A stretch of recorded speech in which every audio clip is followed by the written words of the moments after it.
करेंगे। तो चलिए दोस्तों आगे बढ़ते हैं। सबसे पहला क्वेश्चन है हमारा, पहला ही क्वेश्चन जो लिखा है उसमें क्या दिया है हमें, ए बी सी डी एक चतुर्भुज दिया है।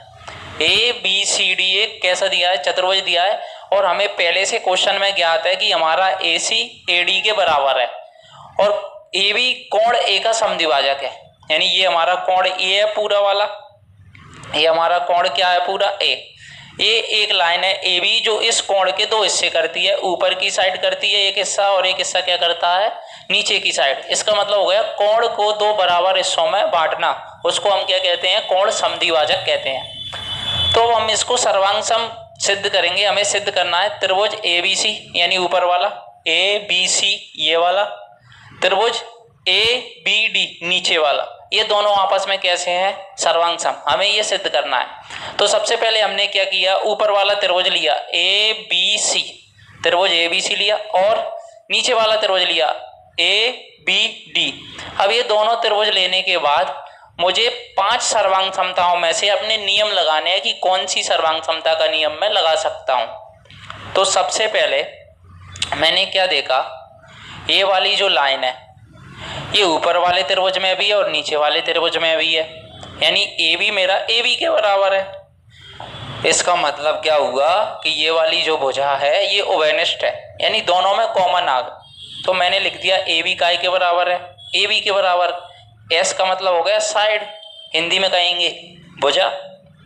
अब मैंने क्या किया, मुझे ये कोण समद्विभाजक दिया था तो मैंने यहां से लिख दिया बी ए सी, कोण बी ए सी बराबर है काय के, कोण बी ए डी के। क्यों बराबर है, क्योंकि ये मुझे पहले से ज्ञात है, क्वेश्चन ने दिया है कि ए बी कोण ए का समद्विभाजक है, इसलिए ये क्या हो गया, बराबर हो गया। और यहां से ये वाली भुजा ए सी और ये वाली भुजा ए डी, ये मुझे क्या दी है, बराबर दी है। तो अभी हमने सर्वांग समता पढ़ी थी एस ए एस, ए माने एंगल, एंगल माने कोण, एस माने साइड, साइड माने भुजा। तो एस ए एस सर्वांग समता से ये दोनों त्रिभुज कैसे हो गए, सर्वांग सम। कैसे हो गए दोनों त्रिभुज सर्वांग सम। अगर मैं इस वाले त्रिभुज को नीचे वाले त्रिभुज को पलट के ऊपर रख दूं तो ऐसा लगेगा कि ये दो त्रिभुज ना होते हुए वास्तव में एक त्रिभुज है।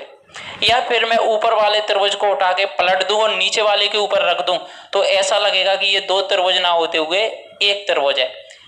इसी चीज को हम सर्वांग समता कहते हैं। क्या कहते हैं दोस्तों, सर्वांग समता। अगर ये सर्वांग सम है तो यहाँ से हमारे कुछ रिजल्ट आते हैं। क्या रिजल्ट आते हैं, हम ये कह सकते हैं कि ये वाली जो हमारी भुजा होगी इस वाली भुजा के बराबर होगी, ये वाला जो कोण बनेगा इस वाले कोण के बराबर बनेगा, ये वाला जो कोण बनेगा इस वाले कोण के बराबर बनेगा। तो हमें बी सी और सी डी के बारे में बताना था कि क्या है। तो अगर ये सर्वांग सम है तो ये बी सी वाली भुजा और ये बी डी वाली भुजा आपस में कैसे होंगी, बराबर। सी पी सी डी का मतलब क्या है, त्रिभुजों के संगत भाग भी कैसे होते हैं, बराबर होते हैं। इसलिए हम उसे संक्षेप में क्या लिख देते हैं, सी पी सी डी लिख देते हैं। आई होप दोस्तों, मैं आशा कर रहा हूं कि मेरे द्वारा पढ़ाया गया पहला क्वेश्चन आपको समझ में आया होगा। तो चलिए आगे बढ़ते हैं दूसरे क्वेश्चन की तरफ।